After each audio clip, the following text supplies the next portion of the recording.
नमस्कार, मी मीनल माळी मडवी. न्यूज मराठी 24/7च्या बातम्या गावाकडच्या मध्ये आपल्या सगळ्यांचं स्वागत. पाहूया गावाकडील काही महत्त्वाच्या बातम्या.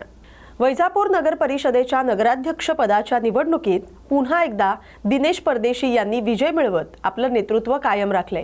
अत्यंत चुरशीच्या झालेल्या या निवडणुकीत परदेशी यांनी प्रतिस्पर्ध्यांवर मात करत बाजी मारली.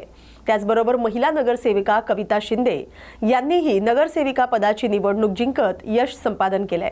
त्यांच्या विजयामुळे महिलांचं प्रतिनिधित्व अधिक बळकट झालंय. समर्थकांकडून आनंद व्यक्त केला जातोय. या निकालानंतर शहरात जल्लोषाचं वातावरण निर्माण झालं असून विजयी उमेदवारांवर अभिनंदनाचा वर्षाव होतोय. नगर विकासाच्या दृष्टीनं आगामी काळात ठोस निर्णय घेतले जातील अशी अपेक्षा नागरिकांकडून व्यक्त होते. हे असू द्या, मी प्रामाणिकपणे करण्याचा आजपर्यंत प्रयत्न केलेला आहे. म्हणून मला 100% विश्वास होता की यावेळेस पण ते पुन्हा जनता माझ्यावर विश्वास दाखवते. का आलं गड तुम्ही एकटा म्हणजे भाजपमध्ये पण एकच सीट आलेला आहे आणि गड पण तुम्ही राखला आहे. अनेक ठिकाणी अनेक मातंबरांचा पराभव झाला पण तुम्ही गड शाबूत ठेवला आहे. याबद्दल जनतेला काय सांगा? मी जनतेने जे माझ्यावर आज उपकार केलेले आहेत ते मी कधी विसरणार नाही.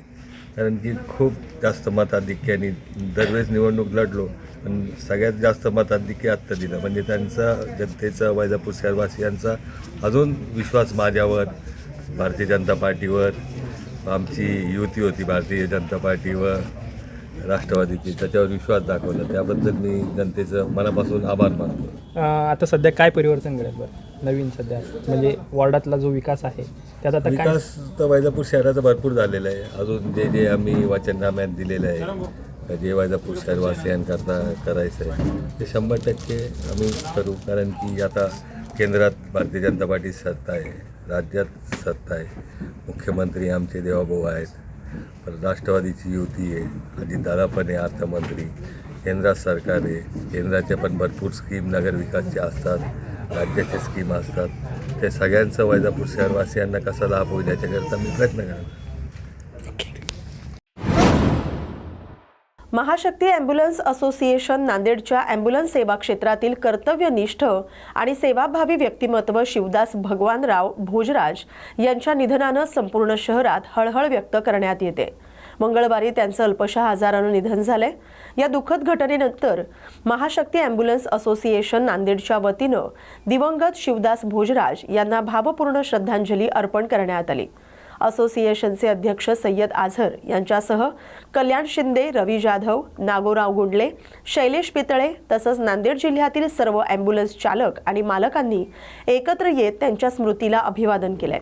दिवंगत शिवदास भोजराज हे ओम साई ॲम्ब्युलन्सचे मालक चालक होते. रुग्णसेवेला प्रथम प्राधान्य देत त्यांनी अनेक वर्ष निस्वार्थपणे सेवा बजावली. आपत्कालीन प्रसंगी वेळेवर मदत, शिस्तबद्ध कामकाज आणि माणुसकीची भावना ही त्यांची ओळख होती. गरजूंना मदत करण्यासाठी ते नेहमीच तत्पर असत. त्यामुळे ॲम्ब्युलन्स सेवा क्षेत्रात त्यांना मोठा आदर होता. त्यांच्या पश्चात पत्नी, एक मुलगी, एक मुलगा असा परिवार आहे. आज दिनांक 23/12/2025 रोजी आमचे सहकारी भोजराज यांचं दीर्घ आजारानं मृत्यू झालेला आहे. त्या अनुषंगाने आम्ही सर्वजण ॲम्ब्युलन्स चालक, मालक सर्वजण इथे उपस्थित आहोत आणि त्यांनी जवळपास 25 वर्षे त्याच्यापेक्षाही अगोदरपासून सर्व रुग्णांना सुविधा दिलेली आहे. हसत खेळत राहणारा स्वभाव त्यांचा आणि त्यांच्या पाश्चात एक मुलगा, मुलगी, त्यांची पत्नी आहे आणि या अनुषंगाने आम्ही सर्वजण जमलेलो आहोत सर्व ॲम्ब्युलन्स घेऊन आणि त्यांना आम्ही भावपूर्ण श्रद्धांजली अर्पण करत आहोत. त्याबद्दल जमलेलो आहोत. किती दिवसापासून त्यांनी आजारी होते? 1 महिन्यापासून आजारी होते. त्यांना हैदराबाद इकडे सगळीकडे आम्ही प्रयत्न केलो. ॲम्ब्युलन्सच्या वतीने, सर्व संघटनेच्या वतीने पण हॉस्पिटलला काही मदत देण्यासाठी पण सगळी प्रयत्न केलेलो होतो, पण ते काही सक्सेस झालेलं नाही. कारण आजार मोठा असल्यामुळं त्यांचा काही प्रॉब्लेम पुन्हा सॉल्व्ह झाला नाही आणि रात्रीला थोडं कंडिशन बिघडल्यामुळे सकाळी त्यांना हॉस्पिटलमध्ये नेऊन फिनिक्स हॉस्पिटल येथे डॉक्टर आनंद सूर्यवंशी सर यांनी चांगल्या प्रकारे उपचार केला, पण कंडिशन खूप सिरियस असल्यामुळे त्यांना काही पुढे एक जाता आलं नाही. श्वास बंद झाला त्यांचा. आज दिनांक 23/12/2025 रोजी शिवदास भगवानराव भोजराज यांचं दीर्घ आजारानं निधन झालंय. त्यांच्या पश्चात एक मुलगा, एक मुलगी आणि त्यांची पत्नी, जावई असा मोठा परिवार आहे आणि त्यांच्या अंत्यविधीसाठी सर्व ॲम्ब्युलन्स चालक मालक या ठिकाणी उपस्थित आहेत आणि त्यांना शेवटचा निरोप म्हणून त्यांच्या घरापासून शांतीधाम गोवर्धन घाट या ठिकाणापर्यंत सर्व ॲम्ब्युलन्स चालक मालक आपल्या स्वतःच्या गाड्या घेऊन या ठिकाणी उपस्थित आहेत आणि त्यांच्या अंत्यविधीस आल्याबद्दल सर्वांचे धन्यवाद आणि त्यांना ईश्वर शांती देव आणि त्यांच्या कुटुंबियांना या दुःखातून सावरण्याची ताकद देव ईश्वरास अशी प्रार्थना करतो. कन्नड तालुक्याचे माजी आमदार हर्षवर्धन जाधव यांचे कन्नड तालुक्यामध्ये जिल्हा परिषद सर्कल मेळावे सुरू असून जनतेचा भरभरून प्रतिसाद मिळत असल्याचं दिसतंय. दिगावखेडी इथं मेळाव्याचं आयोजन करण्यात आलं होतं. या प्रसंगी छत्रपती शिवाजी महाराजांच्या भव्य स्मारकाचं पूजन करण्यात आलं. त्यानंतर कार्यक्रमाची सुरुवात करण्यात आली. कडाक्याच्या थंडीमध्येही जनतेचा भरभरून प्रतिसाद मिळाल्याचं दिसून आलं. या प्रसंगी हर्षवर्धन जाधव यांचा ग्रामस्थांच्या वतीनं सत्कार करण्यात आला. निधी अभावी शासनाच्या विविध योजना आणि विकास कामं रखडली असून सर्वसामान्य जनता त्रस्त झाल्याचं मत त्यांनी व्यक्त केलंय. ग्रामपंचायतीच्या 15 वित्त आयोगाचा निधी अनेक ग्रामपंचायतींना मिळालेला नाही. त्यामुळे ग्रामपंचायत कर्मचाऱ्यांचं वेतन रखडलंय. गावच्या विकास कामांना देखील प्रतिबंध लागलाय. प्रशासनाच्या ढिसाळ कारभारामुळे ही परिस्थिती निर्माण झालेली आहे. तरुणांना नोकऱ्या देण्याची आश्वासनं खोटी असल्याचं मत देखील त्यांनी व्यक्त केलंय. शासनाच्या योजना या फक्त निवडक लाभार्थ्यांनाच मिळतात. खरे लाभार्थी शासकीय योजनांपासून वंचित राहतात असंही त्यांनी सांगितलंय. यावेळी आलेल्या मान्यवरांचा सत्कार करण्यात आला. आज जे नाचनवेल चिंचोली जे सर्कल आहे, या सर्कलमध्ये आपण जो मेळावा घेतला, जनतेने एवढा प्रतिसाद दिला कारण आणि एवढा भरभरून प्रतिसाद दिला, काय नेमकं कारण याचं एवढं आज? याचं कारण एवढंच आहे की सत्य दडत नसतं.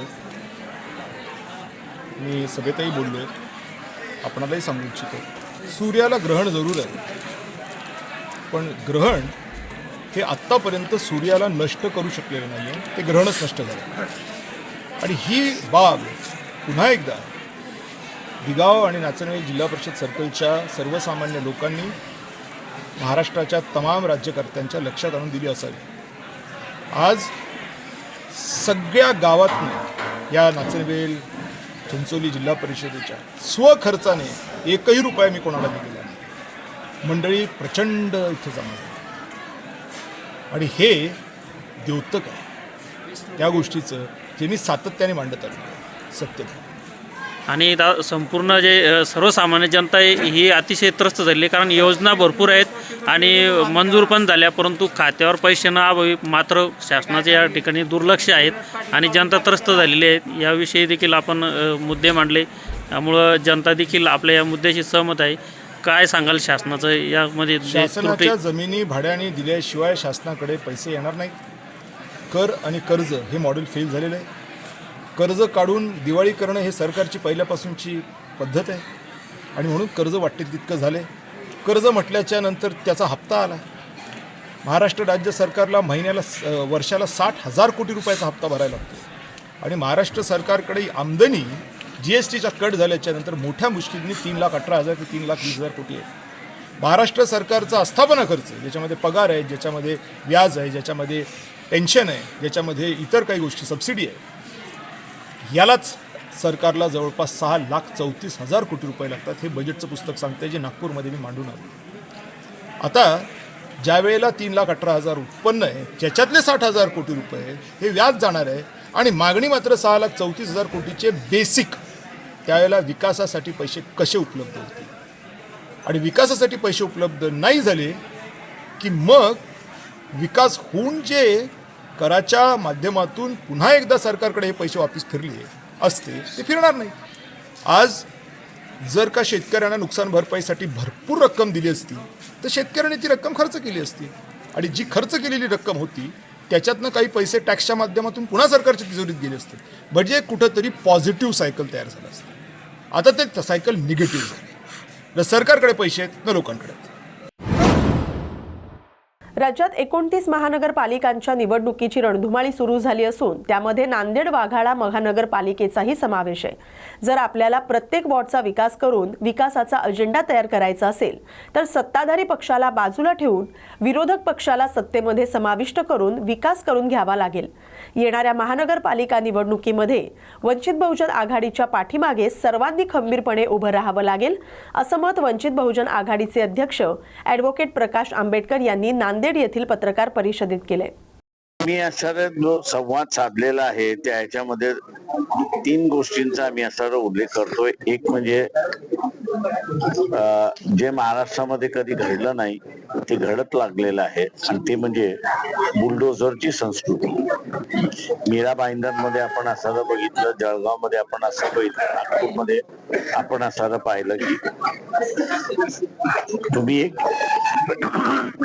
तुम्ही एक्यूज असाल तर कुठलीही कारवाई न करता तुमचं घर पाडलं जाईल अशी असणारी परिस्थिती आहे. तो एक भाग होता. दुसरा होता त्याच्यामध्ये की युती झाली तर फारच चांगली, युती नाही झाली तरी आपल्याला सर्व निवडणुका जिंकायच्या आहेत आणि त्या दृष्टिकोनातून आपण असं योजना प्रत्येक प्रभागामध्ये केली पाहिजे याच्या संदर्भातलं होतं. तिसरं जे आहे त्या ह्याच्यामध्ये की आता विरोधी पक्ष हळूहळू क्षीण होत चाललेला आहे. एकत्र येण्याची त्यांचे असणारे चान्सेस फार कमी आहेत. तेव्हा आपल्यालाच आता असणारं ह्या विरोधी पक्षाची भूमिका त्या ठिकाणी बजावावी लागेल. आतापर्यंत आपण असणारा जो अजेंडा होता की गरीब माणसाला न्याय देणं, उपेक्षित माणसाला न्याय देणं. शिरपूर वरवडे नगरपालिकेच्या नगराध्यक्षपदाचा पदग्रहण सोहळा आज दुपारी नगरपालिकेच्या कार्यालयात उत्साहपूर्ण वातावरणात पार पडला. भाजपचे नवनिर्वाचित नगराध्यक्ष चिंतनभाई अमरीशभाई पटेल यांनी विधिवत धार्मिक विधी करून नगराध्यक्षपदाचा कार्यभार स्वीकारला. या सोहळ्याला शिरपूर वरवडे नगरपालिकेचे नवनिर्वाचित नगरसेवक, भाजपचे पदाधिकारी, कार्यकर्ते तसंच नागरिक मोठ्या संख्येने उपस्थित होते. नगरपालिकेच्या परिसरात आनंदाचं वातावरण होतं आणि उपस्थितांनी टाळ्यांच्या गजरात नव्या नगराध्यक्षांचं स्वागत केलं. पदग्रहण सोहळ्यानंतर नगरपालिकेच्या वतीनं नवनिर्वाचित नगराध्यक्ष आणि नगरसेवकांचा पुष्पगुच्छ देऊन सत्कार करण्यात आला. फटाक्यांच्या आतिषबाजीमध्ये भाजपचे कार्यकर्ते आणि समर्थकांनी आनंद व्यक्त केला. काय सांगाल, आपण नगराध्यक्ष पदाची धुरा आता सांभाळलेली आहे, आता शिरपूरचा विकास कशा पद्धतीने असेल? 1985 में मेरे पिताजी अमरीश भाई पटेल जीत के आए थे, फिर मेरे चाचा भूपेश भाई आए थे. उन दोनों ने बहुत डेवलपमेंट किया. फिर मेरी मम्मी आई, उन्होंने डेवलपमेंट किया. अब इन सब का बेटा आया है और ये बेटा उनसे ज़्यादा डेवलपमेंट करने की कोशिश करते हैं.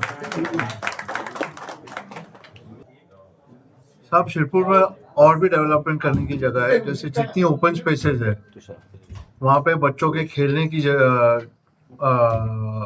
हम अरेंजमेंट करेंगे और ये बच्चे खेलने की ऐसी अरेंजमेंट करेंगे कि वो स्टेट लेवल और डिस्ट्रिक्ट लेवल पे और स्टेट लेवल पे खेल सके. वैसे ही हम अरेंजमेंट करेंगे ताकि बच्चे हमारे खेल में भी आगे बढ़े. एजुकेशन में तो यहाँ है, काफ़ी अरेंजमेंट किए हमने, काफ़ी एजुकेशन प्रोवाइड किया है, पर हम स्पोर्ट्स में भी अभी बच्चों के लिए हम अरेंजमेंट करेंगे और जितनी ओपन स्पेसेस है हर एक वार्ड में वहाँ पे हम इसकी सुविधा उपलब्ध कराएंगे. धुळे महानगरपालिकेच्या सार्वत्रिक निवडणुकीच्या पार्श्वभूमीवर राजकीय घडामोडी घडण्यास सुरुवात झाली. ही निवडणूक महाविकास आघाडीकडून एकत्रित लढणार असल्याचं स्पष्ट करण्यात आलं आहे. मात्र दुसरीकडे महायुतीची अद्यापही निर्णयाची प्रतीक्षा कायम असताना राष्ट्रवादी काँग्रेस अजित पवार गटाकडून ही निवडणूक स्वबळावर लढवण्याचा निर्णय घेण्यात आलाय. राष्ट्रवादी काँग्रेस अजित पवार गटाच्या निवडणुकीच्या सुकाणू समितीचे अध्यक्ष माजी आमदार डॉक्टर फारुख शहा यांनी ही माहिती दिली आहे. राष्ट्रवादी काँग्रेस अजित पवार गटाकडे आतापर्यंत 74 जागेसाठी तब्बल 220 इच्छुकांनी आपले अर्ज सादर केलेत. लवकरच उमेदवारांच्या नावाची घोषणा करण्यात येईल अशी माहिती धुळे शहराचे माजी आमदार डॉक्टर फारुख शहा यांनी दिली आहे. तसं तर धुळे महानगरपालिकेचे जेवढे 74 जागा आहेत त्या 74 जागांवर पूर्णपणे स्वबळावर लढण्याची आमची पूर्वीपासूनच तयारी आहे आणि नंतरच्या काळात आमच्या ज्या वरिष्ठांचं एक धोरण होतं की आपण महायुती म्हणून लढवायची, परंतु आता 4 दिवसापूर्वी सुद्धा आमचे जे इथले समन्वयक आहे माजी मंत्री अनिलदादा पाटील साहेब हे पण आले होते आणि त्यांनी पण मला वाटतं त्यांच्याशी काहीतरी त्यांचं बोलणं झालेलं आहे, पण अजूनपर्यंत भाजपाकडून किंवा इतर कुठल्या पक्षाकडून आम्हाला कुठलाच प्रतिसाद मिळालेला नाही आणि आमची पूर्ण 74 जागा लढण्याची तयारी आहे. आता शेवटचा जे निर्णय आहे ते आमचे वरिष्ठ मंडळी ते घेतील. साधारणतः किती उमेदवार आपल्याकडे आतापर्यंत इच्छुक आहेत? मुलाखती कशा सुरू झाल्या आहेत? काय नेमकं चित्र आहे? आतापर्यंत 240 उमेदवारीसाठी अर्जांची मागणी आमच्याकडे करण्यात आलेली आहे आणि त्या लोकांनी आमच्याकडे फॉर्मसुद्धा भरून दिलेले आहे आणि एक 2 दिवसानंतर आम्ही त्यांचा इंटरव्ह्यू वगैरे मुलाखती घेऊन आणि पुढची रणनीती ठरवणार. आणणार कशाला विचारताय आपण? त्याला वेळ आहे ना, वेळ तर येऊ द्या. राज्याचे कॅबिनेट मंत्री तथा सिंधुदुर्ग जिल्ह्याचे पालकमंत्री नितेश राणे यांना कुडाळ न्यायालयानं अजामीनपात्र अटक वॉरंट जारी केलंय. संविधान बचाव आंदोलन केल्याप्रकरणी आमदार प्रवीण दरेकर आणि आमदार प्रसाद लाड यांनाही अजामीनपात्र अटक वॉरंट जारी केलंय. 26 जून 2021 रोजी सिंधुदुर्ग जिल्ह्यात झालेल्या ओबीसी आंदोलनात सहभाग घेतल्याप्रकरणी कुडाळ पोलीस स्थानकात गुन्हा दाखल झाला होता. राजन तेली यांच्यासह आमदार निलेश राणे, मंत्री नितेश राणे यांच्यासह अन्य 42 जणांवर आंदोलन प्रकरणी गुन्हा दाखल झाला होता. आज झालेल्या सुनावणीस आमदार निलेश राणे, राजन तेली आणि अन्य आरोपी उपस्थित होते. मात्र नितेश राणे यांच्यासह अन्य 5 जण गैरहजर होते. नितेश राणे वारंवार न्यायालयाच्या तारखांना गैरहजर राहिल्यानं या प्रकरणी अजामीनपात्र अटक वॉरंट जारी करण्यात आलंय.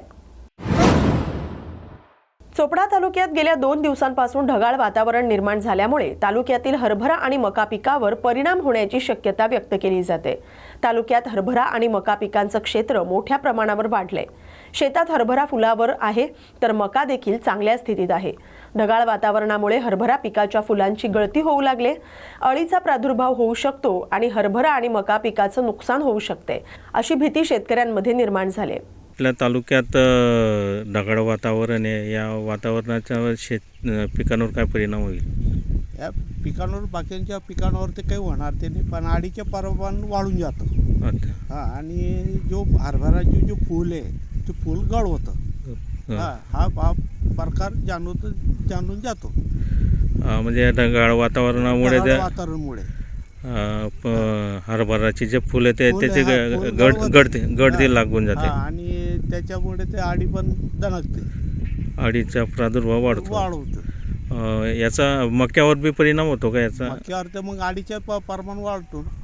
काही अळीचा प्रादुर्भाव वाढून जातो. जर असं जो वातावरण जर जास्त दिवस राहिलं तर मग मका, हरभरा त्याच्यावर अडीचे प्रमाण वाढतं. आणि मग त्यासाठी मग फवारणी वगैरे करावं लागते. मग काय शेतकरी हैराणच होतो, दुसरं काय. बरोबर, खर्च वाढत असते. खर्च वाढ होतो, दुसरं काही. आणि सध्या भाव बी नाही आहे. भावाच्या तर ते मार्केट आहे, उत्पन्नावर आहे ते सर्व, दुसरं काही नाही. तर मग जे ढगाळ वातावरण त्याच्यामुळे मग उत्पन्नावर बी परिणाम होतो. मग उत्पन्नावर मग हे फुलगाडी झाले म्हणजे उत्पन्नावर परिणाम होतो. बरोबर, असं आहे, दुसरं काही नाही. काय नाव आहे दादा आपलं? मनोहर जगन्नाथ माडी, चोपडा. शिवसेना नेते उद्धव ठाकरे यांनी आज मुंबईमध्ये शिवसेना आणि मनसे युतीची घोषणा केली.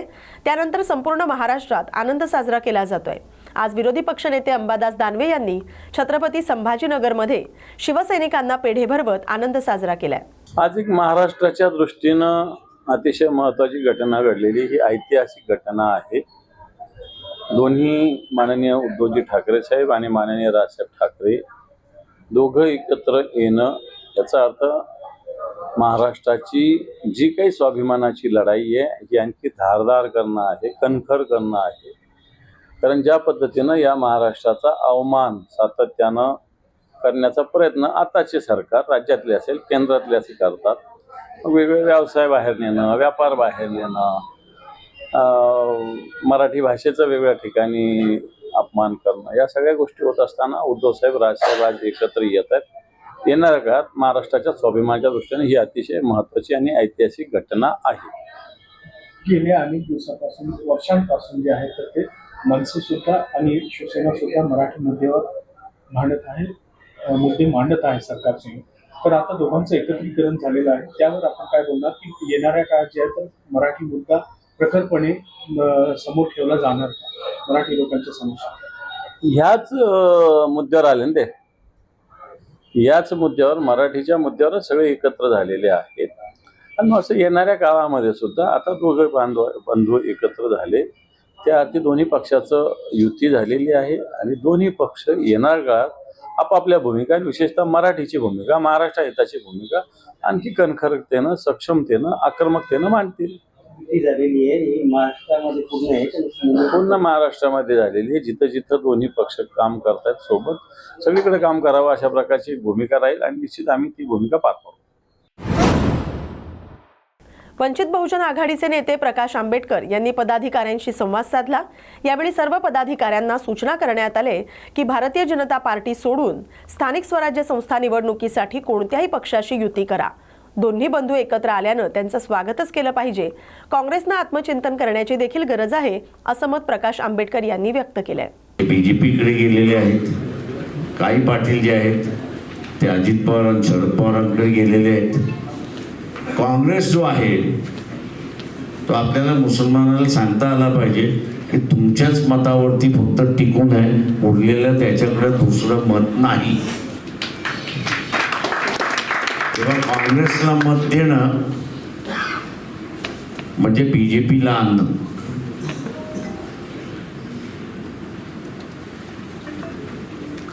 MIM मार्फत MIMचा नगरसेवक निवडून येईल,